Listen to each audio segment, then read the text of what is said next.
Ini kalian lanjut ke part 3. Kemudian di sini di paragraf yang bawahnya ini, ISIS haramkan pelajaran filsafat dan kimia karena pelajaran filsafat dan kimia berasal dari orang-orang Yunani atau orang kafir.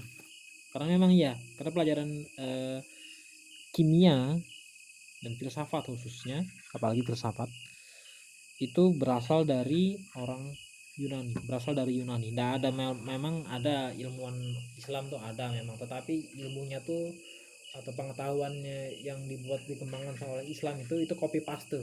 Dia ngambil sebetulnya, bukan penemu pertama, bukan. Bohong besar ini. Islam tuh kebanyakan orang-orang goblok semua memang. Mereka tanya cuma copy paste, tetapi orang-orang taunya oh ini ada ilmuwan Islam. Iya, nah ini orang cuma copy paste apa yang dikembangkan oleh orang lain kok, bukan penemu pertama. Ini websitenya saya bukakan, itu ada saya tunjukkan website acuannya. Ini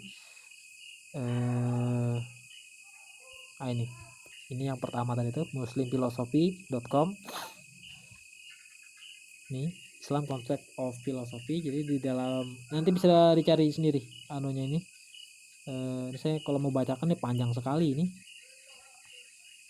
Ini reference and further readingnya. Jadi ini bukan tulisan yang tanpa ada referensi literaturnya, tapi memiliki referensi literatur juga. Jadi ini bukan, makanya saya pakai sumbernya muslimphilosophy.com. Ya, terusnya apa lagi tadi itu, ini muslimphilosophy.com, ada lanjutannya, atau nanti saya mungkin bisa tampilkan di kali ya, di kolom komentar. Ini kalau teman-teman mau baca nanti saya coba tunjukkan di kolom komentar. Kemudian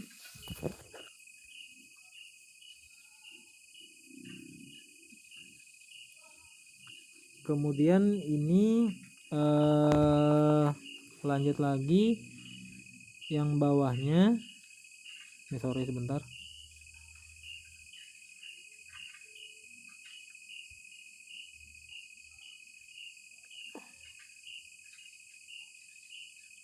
Nah ini tadi ada gangguan sedikit. Kemudian lanjut lagi yang website satunya explorable.com, Islamic Alchemy. Ini websitenya. Nanti saya lampirkan semua website yang saya gunakan ini di kolom komentar, kecuali yang tentang hadis, karena teman-teman sudah tahu semua. Tinggal ketik aja hadis Sunan Anasaya apa segala macam tuh, dia ketemu sendiri. Islamic Alchemy, the story of chemistry after the contribution of ancient Greek philosophers to the history of chemistry, the knowledge passed into the domain of the Islam scholars. Jadi setelah dikembangkan oleh filsuf dan ilmuwan lah ya, kimiawan atau fisikawan, pokoknya itulah ilmuwan lah, scientist dari Yunani kuno, ancient Greek. Ilmu itu sampai kepada orang-orang Islam, scholars, ilmuwan Islam, katakanlah ilmuwan, scholars, Islamic scholars. Jadi yang pertama mengembangkan itu orang-orang Yunani, dan oleh karena filosofi dan saintis, kimia, sains apalah itu berasal dari budaya dari orang-orang kafir, makanya ISIS itu melarang, karena ini berasal dari orang kafir, bukan berasal dari Islam, katakanlah seperti itu ya. Buang, nggak boleh kita orang Islam nggak boleh mengambil budaya kafir, aneh gitu, maksudnya itu gitu. Kemudian masuk ke yang bawahnya lagi, ini ajaran sesat. ISIS sebut perempuan beda agama boleh diperkosa. di dalam artikel dari merdeka.com itu tadi mengatakan bahwa itu adalah ajaran sesat yang dilakukan oleh ISIS. Tetapi saya tidak setuju karena apa yang dilakukan oleh ISIS tersebut tentang memperkosa orang perempuan yang beda agama itu memang apa yang diajarkan oleh Islam sebetulnya, diajarkan oleh Muhammad dan oleh Islam. Dapat kita lihat di dalam Sahih Al-Bukhari 4138. Kita buka aja dulu. Sahih Al-Bukhari 4138. Ini dia. I entered the mosque and saw Abu Sa'id Al-Khudri and sat beside him and said, "What al-azal coitus interruptus." Abu Sa'id said, "We went out with Allah Messenger for the Ghazwa of Banu Mustalik, and we received captives from among the Arab captives, and we desired woman, and celibacy became hard on us." And celibacy ini artinya dia ke hasrat untuk melakukan persetubuhan karena dia sudah jauh dari istri. Waktu itu kan mereka lagi melakukan jihad kesana kemari. So when we intend to do coitus interruptus,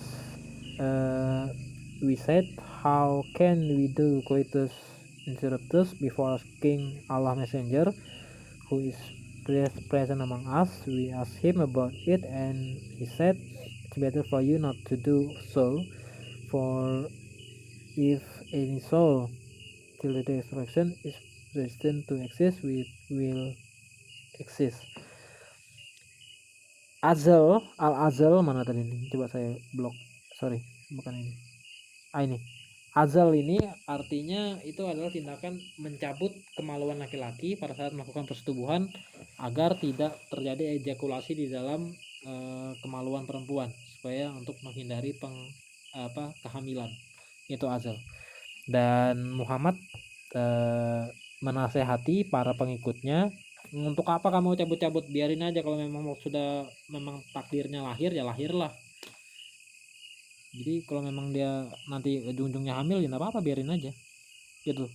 Jadi bukan melarang sebaik tidak melakukan persetubuhan, bukan, tetapi melakukan azalnya itu, mencabut kemaluan laki-laki untuk menghindari kehamilan itu tidak perlu.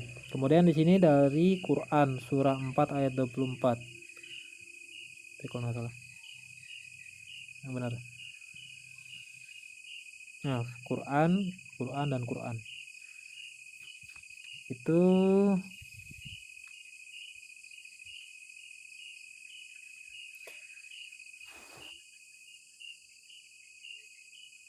Quran surah 4 ayat 24 ini memang ini sudah pernah saya bahas beberapa kali. Kemudian ini Quran surah 23 ayat 5 dan 6 ini menyetubuhi budak. Budak itu pasti bukan orang Islam, pasti berasal dari orang non Islam, entah itu orang Kristen, entah itu orang Yahudi, atau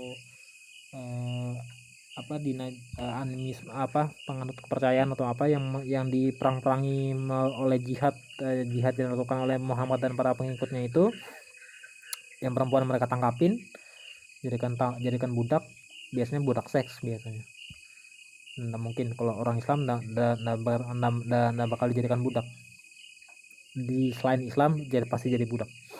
Kemudian surah 33 ayat 50, hamba sahaya yang kamu miliki, itu juga pasti bukan orang Islam, karena yang dijadikan hamba, yang dijadikan budak itu orang non Islam, yang didapatkan perempuan non Islam yang didapatkan dari aksi jihad mereka. Asli jihadnya orang Islam. Jadi makanya apa yang dilakukan oleh ISIS itu persis apa yang dilakukan oleh Muhammad, persis. Jadi sebagai penutup, waktunya sudah mau habis. Sebagai penutup, saya mau katakan bahwa ISIS itu melakukan persis seperti apa yang dilakukan oleh Muhammad, persis, sangat-sangat persis. Jadi kalau dibilang ISIS itu melakukan perilaku yang sesat, ya berarti dengan secara langsung mengatakan Muhammad itu sesat. Jadi seperti itu. Oke, saya akhiri, waktu sudah habis. Selamat malam.